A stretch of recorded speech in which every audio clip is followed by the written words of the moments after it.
Hello, welcome back. I am Jessie, mom of 8 certified personal trainers specializing in pre and postnatal fitness.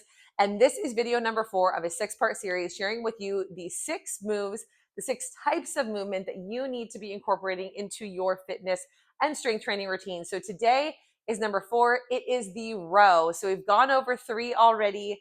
We've gone over the squat, the hinge, the press or push. Now we're doing the row, which can also be described as a pull movement. It's upper body. I'm going to warm up my upper body a little bit. It's very cold in here. I have a heater blowing behind me. Thank goodness. I'm just going to do some big arm circles back.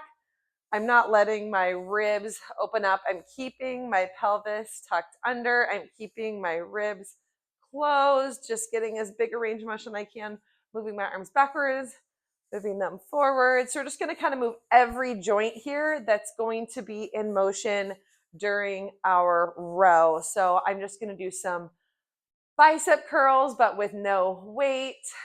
Anything that feels good here is fine. So just think about moving your shoulders, think about moving your elbow joints, think about moving your wrist joints in all the different ranges of motion. So yeah, just getting warm. If you wanted to kind of bounce up and down while you do this, you can get the blood flowing. Should always warm up and do some dynamic stretching before you weight train. So dynamic stretching is not like a 15-20 second pull. It's a movement. It's a movement. It's just increasing the range of motion while you're moving. I love this one. Open, close. I'm going to do some reaches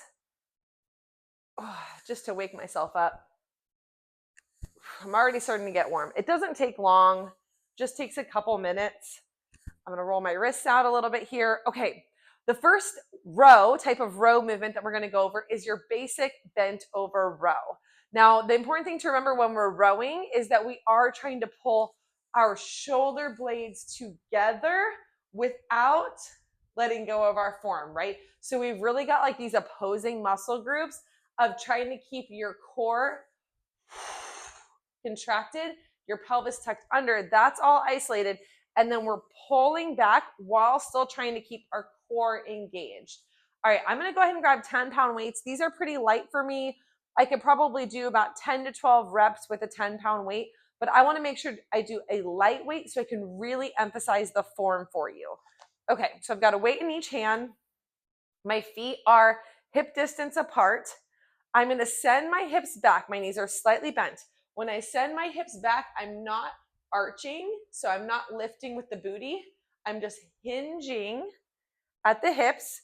So I'm at about a 45-degree angle. You don't have to go all the way down to 90, right? You just want to be at about a 45. If you need to go less, if that's more comfortable for you, feel free. Then I'm going to lead with my elbows into my ribs, pulling the weights into my rib cage and try to pinch my shoulder blades together as if there were a pole.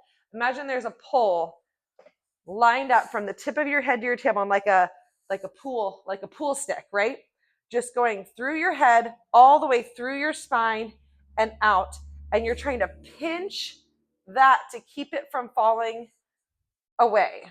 All right, so we really got to focus on the form here. Mind muscle connection really matters. Even if you're using light weights, you can get a lot out of this movement if you have proper form. All right, so I'm starting in a good position, knees bent, pelvis tucked under, core is contracted, isolated, and I'm going to lean forward while trying to still contract my glutes and keep my core engaged. Pull, hold, release. So this is 1, 2, hold 2, 1, 2, 3, 4. Pull 2, hold 2, 1, 2, 3, 4. We always exhale, inhale.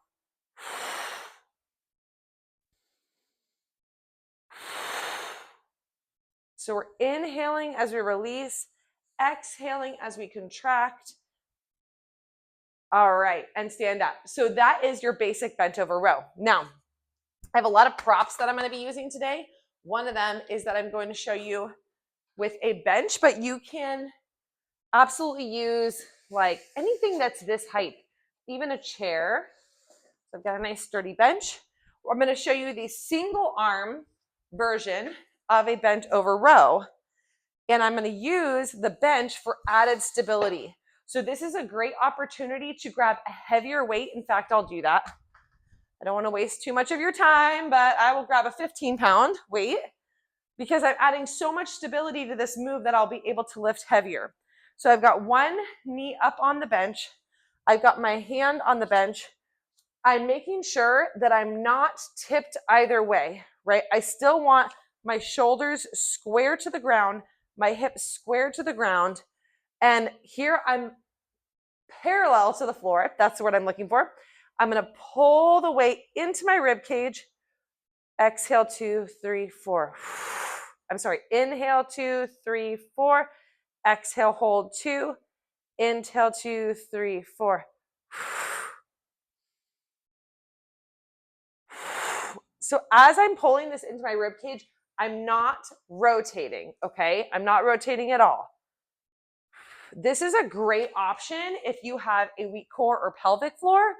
And in fact, if you have something that's a little bit higher, you can even just stabilize yourself by holding onto something and doing that row as a single arm row. You don't have to be completely bent over. So there's lots of options here, but this is a way to lift heavier for your arm, your back, your lat muscles without putting any added pressure on your core or pelvic floor. So just adding stability. It's one of our modifications. I'm going to do some on the other side just to even it out. All right, I've got my shoulders squared off, my hips squared off. This foot right here, you just want to make sure that it's far enough back that it's not going to get in the way of your weight. Hold 2. Inhale, 2, 3, 4. Exhale, hold 2. Inhale, 2, 3, 4.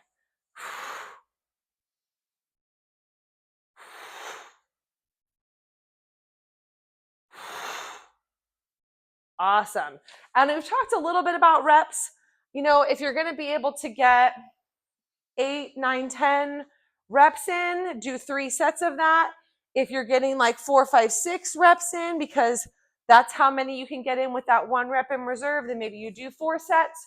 Make sure that you're taking adequate rest between each set so that you are recovered enough, but not so much that you're cooling down.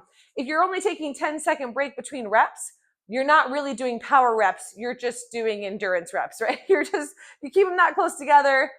You're not really breaking it up enough to experience that recovery. Okay. I'm going to show you a different kind of a grip you can do on the bent over row, and then we're going to move to something else. So another thing that you can do with your bent over row is rather than gripping with your fists parallel to each other, you can turn them. So this is called a reverse grip row. It just works a slightly different muscle. Instead of working like the front back of your arms, instead of working the back of your arms, you're kind of working the front of your arms as you pull in. This is why you don't really need to do a lot of accessory movements like biceps and triceps, because you're getting that in while you're doing these more compound movements. Okay, same form, knees slightly bent, feet are parallel and slightly about the same width as your hips. I'm a little bit tripping over my words today. I apologize. You send your hips back. Same thing. You just pull in to your ribs, pinch that pull between your shoulder blades. Make sure that you're not straining with your neck. 1, 2, 3, 4. Hold. 1, 2, 3, 4. I am really, really working on my abs and my glutes and my pelvic floor right now. You can't see it, but I am squeezing everything. And I don't want to get too graphic here, but I know all of us know when I'm saying squeeze, like you're sucking through a straw, everything is getting squeezed through. I don't want to put any pressure on my pelvic floor while I'm lifting. That's why breathing and also all of this isometric contraction is so important. All right, that's a reverse grip row. So we did basic bent over row, single arm row with the bench, and then reverse grip row. Our next move that we're going to do is called an upright row. And this is more in the shoulders. I love the upright row. It's one of my favorite moves. You can do this with a bar as well. If you have a bar with heavy weights on the ends. I don't have a bar. You can use a bar. I like to have individual mobility in both of my arms. So there's a lot more added stability when you're lifting one bar. One arm can kind of compensate for the other arm a little bit. But if you have two independent weights, that puts the same amount of weight into each shoulder. That's what I prefer to do. It's just a personal preference. Okay, same form. Let's do a form check. Get loose, get ugly. Tuck, contract, bend, shoulders back and down. They're not coming up into our ears. And we're just going to pull the weights up to our chest height. I'm leading with the elbows. Lead with the elbows. So imagine that there is a string tied to your elbows. You're like a marionette lifting those weights up. There's not a lot of tension in my forearms. It's just dragging those weights. Hold. 1, 2, 3, 4. Inhale. Hold. 1, 2, 3, 4. I love this move. I love it. I love it. I love it. We're still squeezing our glutes together. We're still tucking our pelvis under. We're still isolating our core. So you're doing all of that work here. And I love a good upright row. I love it. I love nice, strong, toned shoulders. I love them. You want to look at it in those tank tops, right? But it's also very, very functional for your activities of daily life. Okay. The last thing I'm going to show you, I wish I had a low bar. I don't. Hold on. It's called a inverted row. I don't have a low bar, but I'm going to show you the form for this so that if you're like out and about at the playground, this is a great way to incorporate strength training into like your daily life if you're out with the kids. What I do have is a track. So I have another one of these tracks right off the screen. I'm going to be using that. These are really cool. You can lower the height to about chest height, which is what I did for this one over here. I'm going to bring it into the frame because I want to stand this way. So I'm holding on to these elastic bands. So this form, I'm leaning back a little bit and I'm just going to pull my shoulder blades back in together. So this is one way to do what's called a wide row. You could also do this with weights. I'll show this. But if you are at the playground, imagine that I'm hanging onto a bar and I'm lifting my body weight up and down. Can you imagine it? I'm lifting my body weight up and down. So it's not quite a pull-up. It's an inverted row. Sometimes they're called Australian pull-ups, I think. The important things to remember here, especially if you're doing this on a bar, is you're still tucking, you're still squeezing your core, knees are slightly bent, and you're just pulling your body weight up and down. So just imagine I'm pulling my body weight up to the bar instead of pulling these bands up to my chest. But the bands are awesome too, if you have something like this at home. You can also do a wide grip row standing. It's the same as the bent over row, but you're lifting your weights out and up. It's just a slightly different muscle contraction. If you're doing a bent over row, you get it more in your back. If you're doing an Australian pull up or a row with the band, you are getting a little bit more in your chest and your back equally. But these are all different kinds of row or pull movements that you can do that help you build that necessary muscle in your back and chest. And these are things that you can do very easily on the go. Like for example, with the inverted row, if you're out at the park with your kids, you do some squats, you do some good mornings and body weight hinges, you do some maybe presses or push-ups. Also, if you have a bar, you can stop and just do some presses on the bar, and then you can do some inverted rows on the bar, and you've just done a total body strength training workout while your kids are playing at the park, and you're just getting it done any way that you can. I hope this was really helpful. Again, this is the row or pull movement. We still have 2 movements to go. I hope you join me for them. Enjoy. Let me know in the comments if you have any questions or if you found this helpful. I would love to be there for you and help support you on your strength training journey. Have a great one.